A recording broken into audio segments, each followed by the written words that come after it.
I'd just like to conclude. In the writing of my book, I took a good look at other books that are out there, and I wanted to look at the two sides. I've looked at this book, which is by Dr. Paul Offit.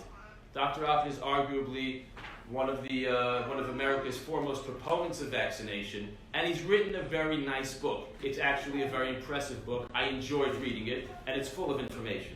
And then I read this book. It's called How to End the Autism Epidemic by J.B. Handley. And many of the issues that are dealt with in these two books show you the two sides. So as a rabbi, I was required to read both of these books because my book is supposed to be educating rabbis on the debate. So I want to read both books. I want to see both sides so that my readership can say, I've done due diligence to find out what is going on. I'd like to quote from you from Dr. Offit's book, where he puts there an entire chapter on trust. When parents choose to vaccinate their children, one element is critical to the decision: trust.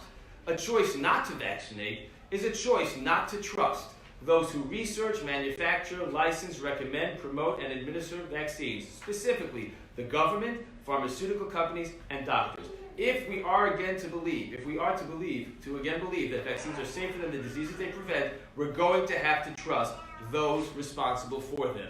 This isn't going to be easy. And I agree with Dr. Offit. You are right. This is not going to be easy, because I'd like to go through your list. The trust in terms of pharmaceutical companies is very, very misplaced. Pharmaceutical companies are not part of the medical establishment. They are part of industry. Their mandate is to make money. They're ethically and morally bound to their shareholders and their stockholders, the people who gave them money to make money. That is their mandate. There is no trust for an industry provider. You don't trust your mechanic. You check your back and you make sure that he's not lying. You trust him as a human being. But if you don't know any of the people running the companies, you can't trust them as a human being, and on a professional level, there's no trust in capitalism. The doctors, and trusting in our doctors is also not an element, and Rabbi Bamberg will elaborate on this. It's not a built-in element. You have to establish a relationship with your doctor. And Robert Mendelsohn, who wrote many, many years ago, was of the opinion that you should establish a relationship of trust with your doctor, but that's only because you had a personal relationship with your doctor. I'm going to leave that one for Rabbi Bamberg to elaborate on. But the final one is the government. Trust the government. And I'd like to move back for a moment. When we trust the doctors, Dr. Offit is also saying we should trust the scientists. And I want to ask him how much trust and belief does he put in to the scientific findings that are coming across his desk. There is no place for trust in science. The final one is the government, and I would speak now not as a rabbi, not as an Orthodox Jew, but as an American citizen. My family has been in this country. I am the 7th generation American born to my family on my mother's side. So I'm speaking as an American citizen. The founding fathers, to a man, believed in God.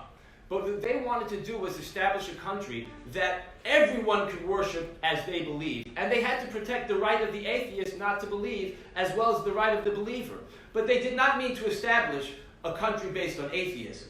They meant to establish a country based on democracy. And the only way to do that is when you make a country that's based on checks and balances. So there is no trust in a government. It's not American. Democracy in America is based on checks and balances within the system, and the greatest check and balance is within the citizenry, because this is government by the people and for the people. And that means that the government, that it's un-American to give that right and to give that watchdog power away to the government. It's not what the founding fathers had in mind when they established this country. They did tell us in whom to trust, and they wrote it on the dollar bills. And in terms of the government, they want us, many hundreds of years later, to check and balance so that we don't have a repeat of tyranny, religious tyranny, and intolerance, and that people like me, my family, can live in this great country for 7 generations and going forward.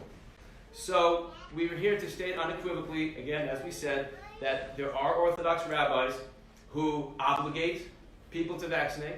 There are many Orthodox rabbis who view vaccination as neither obligatory nor forbidden, and that it is a parental right. Parents should do their research and make their own decisions, and that communal institutions should not exclude non-vaccinated students. And finally, there are rabbis who actually go so far as to forbid vaccination.